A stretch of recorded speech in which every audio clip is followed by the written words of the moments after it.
2007년 스페인 마요르카에서 테니스 역사상 전례 없는 이색 테니스 이벤트가 개최되었는데요. 당대 최고의 테니스 선수였던 나달과 페데러가 참여한 이 이벤트는 코트를 반은 잔디로 반은 클레이로 만든 아주 이색적인 코트에서 진행이 되었죠. 코트 표면의 전쟁이라고 불린 이 이벤트는 현장 관중 6,800명을 포함해 전 세계 약 2억 명이 TV로 시청을 하면서 큰 화제가 되었었는데요. 합성이라고 오해해도 이상하지 않았던 기묘한 테니스 이벤트 코트 표면의 전쟁에 대해서 얘기해 드리겠습니다.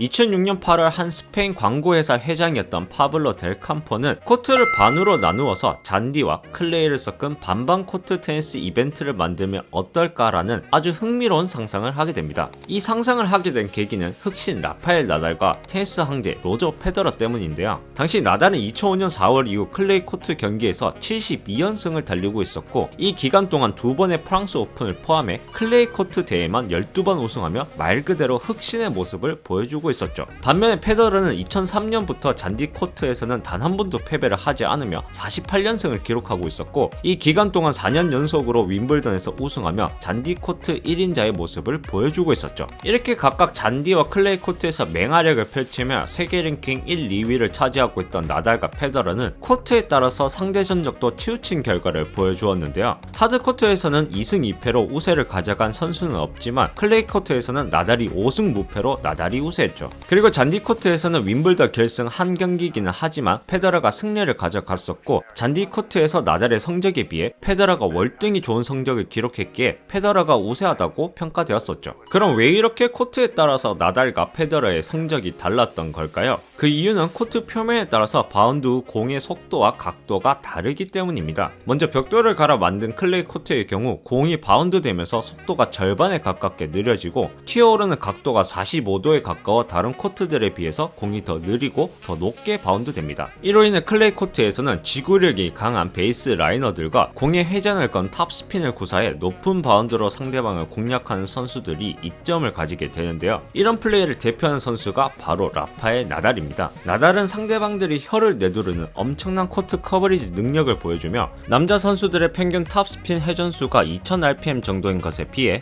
나달은 4000rpm 이상의 헤비 탑스핀을 만들기 때문에 클레이 코트에서 압도적인 경기력으로 흑신의 모습을 보여주었죠. 반면에 잔디 코트의 경우 공이 바운드 되면서 속도는 30% 정도 느려지고 튀어오르는 각도는 35도에 가까워 다른 코트들에 비해서 공이 더 빠르고 더 낮게 바운드 됩니다. 그래서 잔디 코트에서는 강한 서브를 기반으로 네트 플레이를 펼치는 서브 앤 발리어들과 스핀 없이 빠른 속도로 공을 치는 플랫샷을 구사하는 선수들이 이점을 가지게 되는데요. 당시 이 같은 플레이를 가장 잘 소화했던 선수가 바로 로저 페더러입니다. 페더러는 올라운드 플레이어로서 잔디 코트에서는 코트의 장점을 살린 공격적이고 빠른 플레이를 펼치며 압도적인 경기력을 보여줬던 거죠.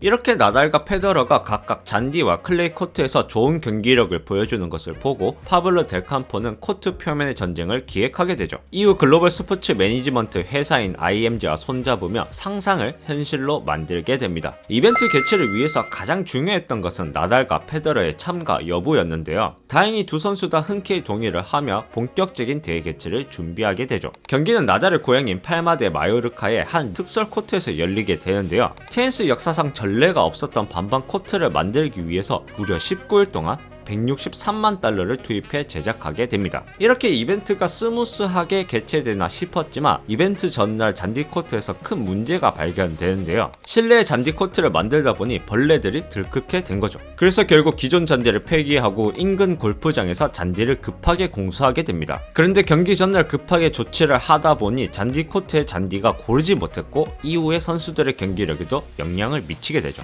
여하튼 이런 우여곡절 끝에 진행된 이벤트는 흑신과 잔디 코트 1인자의 대결로 큰 주목을 받게 됩니다. 코트의 대결은 3세트로 진행되었으며 기존 대회에서는 90초인 브레이크 타임을 2분으로 바꾸게 되는데요. 이건 코트에 따라서 신발을 갈아 신어야 했기에 30초가량을 더 주었던 거죠. 이렇게 시작된 코트의 대결은 1세트에서는 나달은 클레이 코트에서 페더러는 잔디 코트에서 시작하게 됩니다. 앞서 언급한 잔디 코트의 불규칙 바운드 문제로 페더러는 코트 적응에 애를 먹으며 1세트를 내주게 되죠. 하지만 경기가 진행되면서 선수들은 코트에 점 점차 적응하기 시작했고 2세트는 4대6 스코어로 페더러가 가져가면서 세트 스코어는 1대1이 됩니다. 그렇게 진행된 마지막 3세트에서 두 선수는 팽팽한 승부를 펼치며 타이브레이크를 진행했고 결국 나달이 12대10으로 3세트를 따내며 코트 표면의 대결은 나달의 승리로 끝나게 됩니다. 선수들은 이벤트성 경기였기에 경기 결과에 대해서는 크게 신경 쓰지는 않았는데요. 경기가 끝나고 진행된 인터뷰에서 나달은 경기 시작 전부터 각각 다른 코트에 적응하는 것이 어려울 것이라고 생각했고 실제로 매우 힘들었지만 좋은 경험이었다라고 얘기했고 페더러 역시도 생소한 코트였기에 긴장이 되었었지만 너무 재미있었다라고 얘기하면서 두 선수 다 생소한 대결을 재밌게 즐겼다는 반응을 보여주며 코트 표면의 대결은 막을 내리게 됩니다. 잔디 코트 관리에 있어서 다소 아쉬움이 있었기는 하지만 코트 표면의 대결은 테니스 팬들의 상상을 현실로 만든 이벤트로서 큰 재미를 선사했었죠. 그리고 전무후무한 두 레전드 선수가 전례 없는 반반 코트에서 경기를 펼쳤었다는 것만으로도 큰 화제가 되었었고 지금까지도 회자되는 이색 테니스 경기로 남아 있습니다. 아직까지도 현역으로 활동하는 나달과 페더러이기에 만약 다시 한번 이런 이벤트가 개최된다면 수많은 테니스 팬들이 열광하지 않을까 싶습니다.